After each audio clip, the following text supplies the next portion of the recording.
Yes bank के शेयरों में 8% की जोरदार उछाल। एसबीआई की हिस्सेदारी बिक्री की खबर से हलचल। यस बैंक के शेयरों ने 9 मई को 8% की तेजी के साथ 3 महीने का आप उच्चतम स्तर छू लिया। खबर है कि भारतीय स्टेट बैंक एसबीआई और यस बैंक के बोर्ड ने जापान के Sumitomo Mitsui banking corporation SMBC को 20% हिस्सेदारी बेचने के लिए अलग-अलग बैठकें की। एसबीआई अपनी 13.19% हिस्सेदारी 8,889 करोड़ में बेचेगी, जबकि अन्य बैंक 6.81% हिस्सेदारी 4,594 करोड़ में बेचेंगे। इस डील से यस बैंक में नई पूंजी और मजबूती की उम्मीद जगी है। भारत पाक तनाव से रुपये में भारी गिरावट, 87 के पार पहुंचा डॉलर। भारत पाकिस्तान के बीच बढ़ते तनाव, मजबूत अमेरिकी डॉलर, कच्चे तेल की कीमतों में उछाल और शेयर बाजार की कमजोरी ने भारतीय रुपये को 87 प्रति डॉलर के स्तर तक पहुंचा दिया।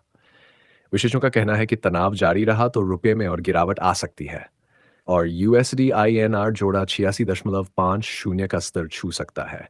भारतीय सेना ने 8-9 मई की रात पाकिस्तानी ड्रोन हमलों को नाकाम किया, जिससे बाजार में अनिश्चितता बढ़ी है। आईएमएफ ने भारत के विरोध के बावजूद पाकिस्तान को दी 1 अरब डॉलर की मदद, तनाव में नया मोड़। अंतर्राष्ट्रीय मुद्रा कोष आईएमएफ ने शुक्रवार को पाकिस्तान को 1 अरब डॉलर की तत्काल आर्थिक मदद को मंजूरी दी, भले ही भारत ने इसका कड़ा विरोध किया। भारत ने चेतावनी दी कि इस फंड का इस्तेमाल सीमा पार आतंकवाद के लिए हो सकता है। पाकिस्तान के प्रधानमंत्री शहबाज शरीफ ने इसे भारत की हठधर्मिता पर जीत बताया। ये राशि 7 अरब डॉलर के एक्सटेंडेड फंड फैसिलिटी का हिस्सा है, जो 39 महीनों में दी जाएगी।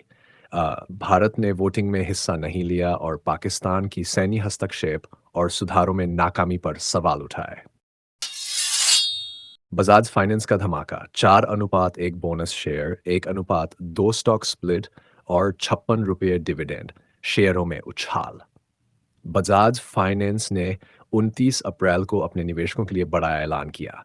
कंपनी ने 4:1 के अनुपात में बोनस शेयर, 1:2 का स्टॉक स्प्लिट और कुल 56 रुपये प्रति शेयर डिविडेंड, 12 रुपये विशेष और 44 रुपये अंतिम देने की घोषणा की।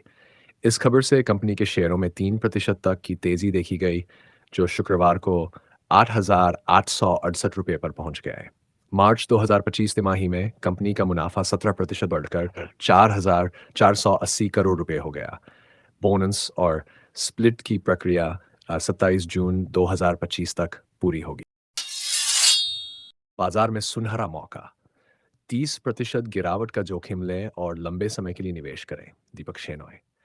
कैपिटल माइंड के दीपक शेनॉय का कहना है कि मौजूदा बाजार में निवेश के अच्छे अवसर हैं, लेकिन 25-30% तक की गिरावट का जोखिम उठाने को तैयार रहें। भारत पाक तनाव और ग्लोबल अनिश्चितता से बाजार में उतार चढ़ाव है, पर लंबी अवधि के निवेशकों के लिए यह खरीदारी का सही समय हो सकता है। शेनॉय सलाह देते हैं कि मजबूत कंपनियों पर ध्यान दें और धैर्य रखें, क्योंकि रिकवरी में समय लग सकता है।